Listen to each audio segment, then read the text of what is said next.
Hello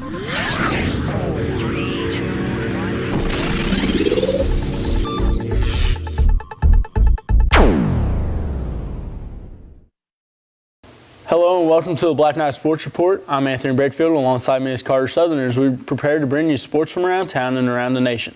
Starting us off this week is how the boys performed in the state wrestling tournament. As the Knights received sits overall, some of the individual placements included Peyton Napoli, who got second, Colin Hewitt, who got fourth, William Siebert and Adam Maple, who both received fifth, and Nikki Greco, who placed sixth. The girls' team continues to struggle this season after a loss to Sykeston, which now puts them on a 3-game losing streak. The Knights took on Poplar Bluff Mules on Monday, losing 50-39. The girls' overall record stands at 6-15 as the district tournament is just around the corner. The boys' basketball team, on the other hand, continues its success with a 16-8 record. After a dominating win against the Hillsboro Hawks last Friday, the boys played Fredericktown, Perryville, and then ending the week with a trip up to Pacific. Here with more information on the boys' basketball team is one of our Black Knight Sports reporter, Logan Winder. Our Good Night basketball team has been dominating lately, defeating their last 3 opponents by a total of 108 points. Hillsboro last Friday, 69-37, Fredericktown on Tuesday, 83-18, and Perryville on Wednesday, 64-53.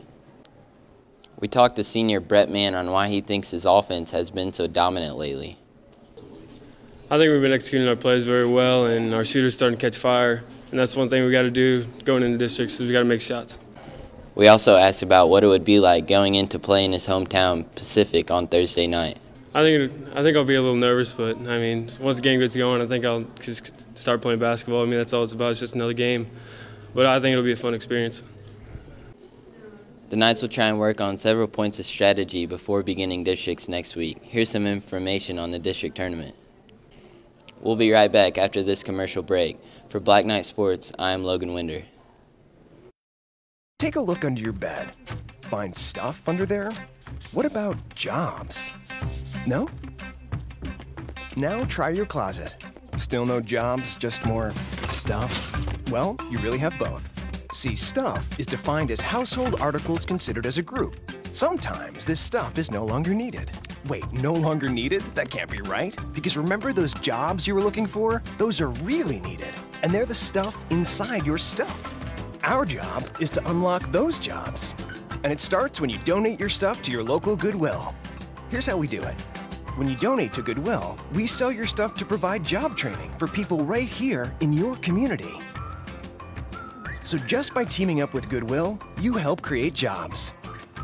And isn't that worth parting with the leftover keytar from your 80s cover band? Goodwill. Donate stuff, create jobs.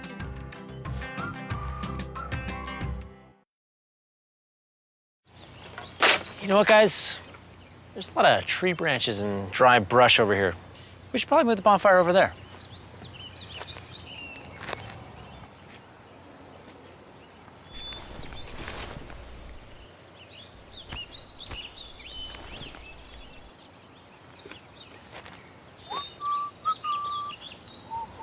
I'm guessing Smokey liked that idea.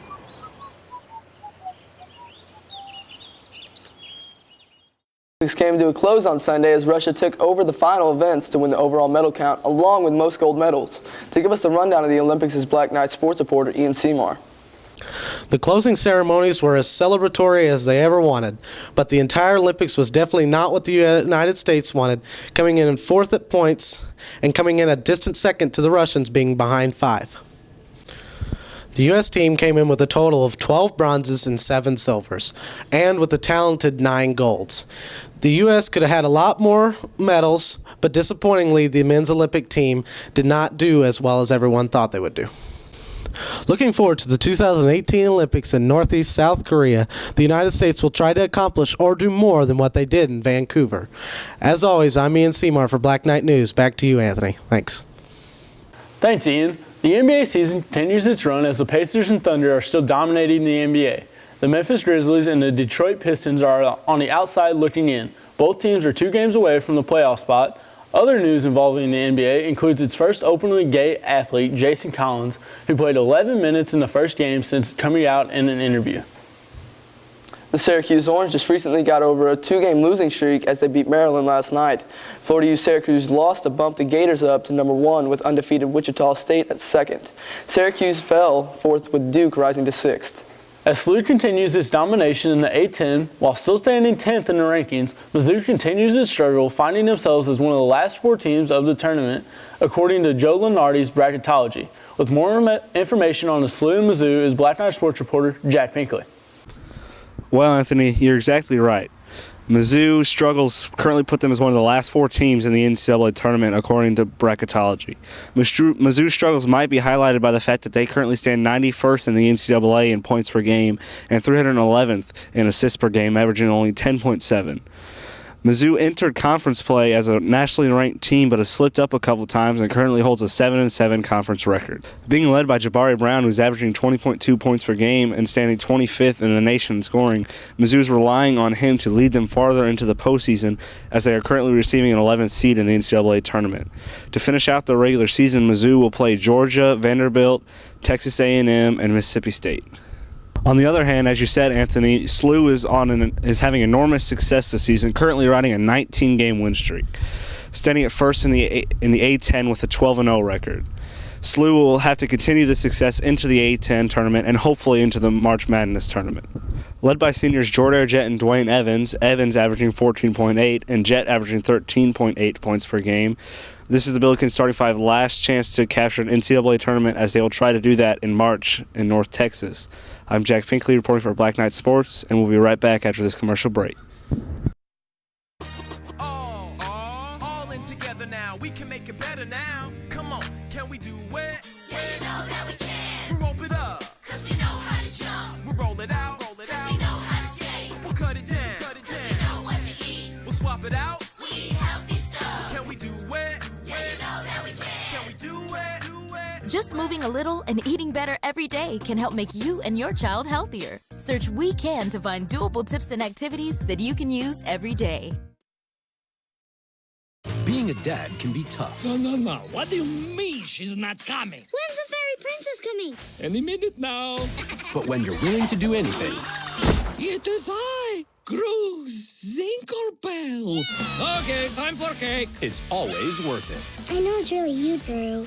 I'm just pretending for the other kids. The smallest moments can have the biggest impact on a child's life. Take time to be a dad today. Call 877-4DAD-411 or visit fatherhood.gov.